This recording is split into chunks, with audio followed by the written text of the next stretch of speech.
Hey everyone, this is Sean Yurtkuran. You've heard me on WYAB on the radio, and you can also catch me on the new Hulu series Death in the Dorm Season 2. I just wanted to introduce you all to my law firm, the Yurtkuran Law Firm. I'm located over in Fondren on Mill Street in Jackson, Mississippi. I've got over 18 years of law practice under my belt, including a decade as a felony prosecutor in Hinds County and at the Mississippi Attorney General's office. I spent all those years putting bad guys away. Now let me help keep you out. You can call me anytime at 601-906-9094 for a consultation, or just if you want to talk about something about your case. I'm committed to helping you navigate the complexities of the legal system, which I know can be difficult and confusing and downright scary at times. Let me help you use my experience to explain the system to you and how it works and how I can best help you. You can call me again at 601-906-9094 to discuss any of this and any of your worries. Trust me to handle your defense, where it is going to be my priority and your future will be my focus. Let's shift gears to another topic real quick that I know we want to hit. Yeah,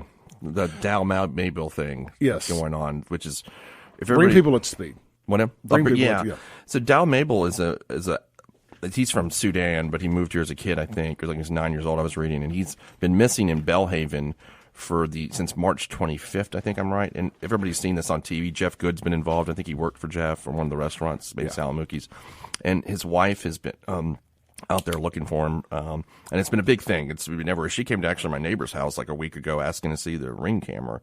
Well, now, a body was found in the Pearl River on Saturday.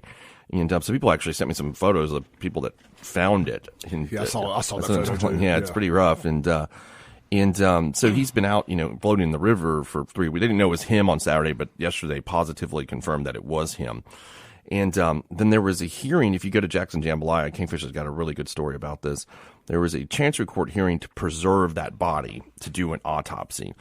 And the chancellor granted it. Dwayne Thomas granted it.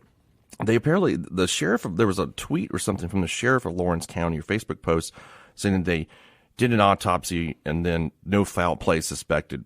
Of course, my alarm bells went off because I've just been through this so many times. And, the problem with that is that when a body is in an advanced state of decomposition, a regular forensic autopsy is not going to work by a pathologist. Especially if they're floating on a river for weeks. Yeah. I mean, that was kind of like the Hulu documentary I was on, Latasha Norman. Her body was out in the woods for several weeks in November, so it was a little colder. It's worse when it's hot, obviously. And a regular autopsy generally is not able to determine that at that point. You have to bring in what's called a forensic anthropologist, and they kind of look at the bones. And even then, like in Latasha Norman's case, we still didn't know how she was killed. We kind of figured it out, but it just wasn't you couldn't figure it out through the anthropologist or the pathologist.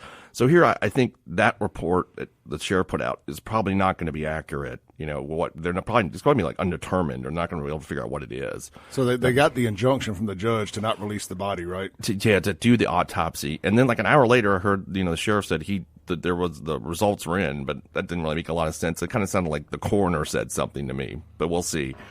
And then, of course, Mississippi Today came out with an article where they're talking about there's a video of somebody pulling his body out of a truck in Jackson. Pulling a body. A body. In the area. In the area at the same day or same time frame, whatever it is.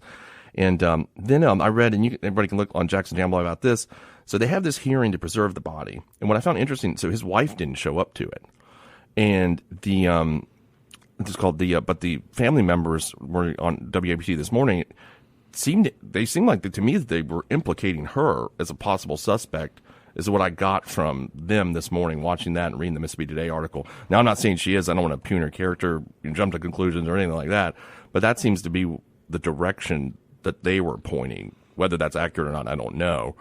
Well, that is the direction the commenters online are definitely going. Are they? And, of course, because of the race factor, she's white, he's black, people are going straight to her family must have had something to do with this because they don't like black men. I'm like, I don't think that's the case. I get there's a race factor. That's always going to be a part of it in the South. But I think that's ridiculous. She married a black man. Yeah. I don't think that's the deal at all. It's very interesting because this is strictly just me throwing something in the air here. I am not suggesting this happened. I'm not no connections, no sources, no info, no nothing. This is Clay Edwards speculating out loud. If the video part is true, Sean, I suggested to you that I thought maybe some drugs could be involved. Yeah. And maybe not even with bad intent. Maybe somebody got something and it was laced with fentanyl.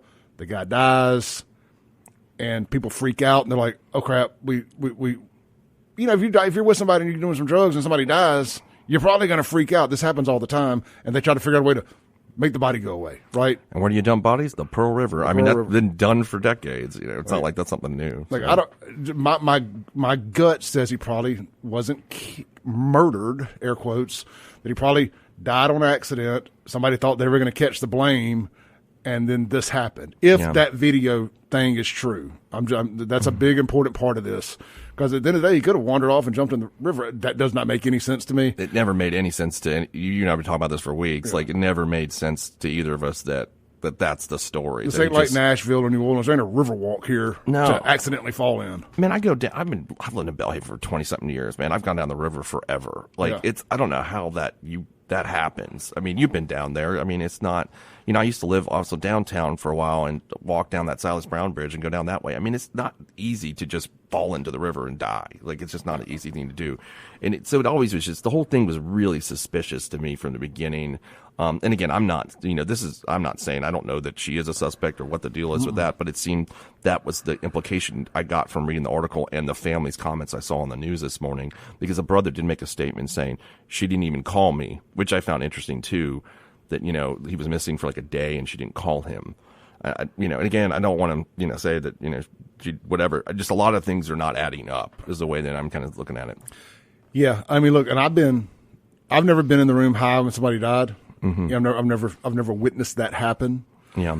But I've heard stories over the years about, people doing drugs, somebody dying, people freaking out. Like, I'm going to get charged for this. I can't do that. I'm on probation. I'm, parole. I can't be around this, all that. And next thing you know, it's escalated to, let's get rid of the body. The movie Very Bad Things, if anybody's ever seen that, that's a good example of that kind of scenario where oh God, we didn't mean to kill the hooker, and then what do we do? It just everybody freaks out. And again, I just want to say this one more time. I have no idea. I'm just playing speculation 100%, here. Yeah. I hope it's nothing nefarious. Yeah, right. I hope he was just walking, somehow tripped and fell in.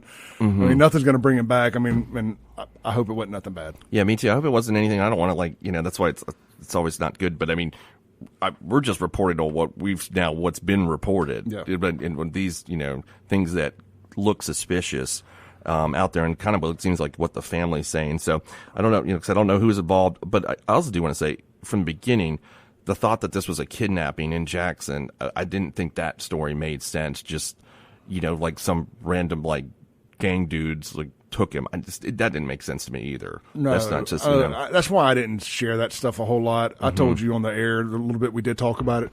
I said this guy either left, or he did. One of the two. He ain't coming back. Grown adults don't disappear and come back. No, maybe I was thinking maybe he wanted to, people have been married before. Someone's like, okay, I'm going to get away from this woman, and they leave. And I mean, that happens a lot. Especially being from somewhere else. Maybe he decided to go back to the motherland. Exactly. I mean, I've known people, obviously I'm Turkish. I have some family friends and stuff that's happened before. It's like, oh, well, go back to Turkey. I'm done. So I've seen that before. But so I thought maybe that was a scenario, or that, he was obviously, I thought he was probably murdered. It just seemed that was my thoughts. Derek texted in, and I'm glad he said this on the Guns and Gear text line. Says, y'all say it's hard to imagine falling in the river, but the black guy fell off of Tim Horton boat at the res and never came back up. But he was in a boat. But he was on, that's what I was saying, but he's on a boat. Yeah. I mean, this guy was wandered from Belhaven to the river, allegedly. And there is a way back there, where people park and go back to that sandbar there. I under do it the all the waterworks. time for years. Yeah. Yeah. All right, let's take a break.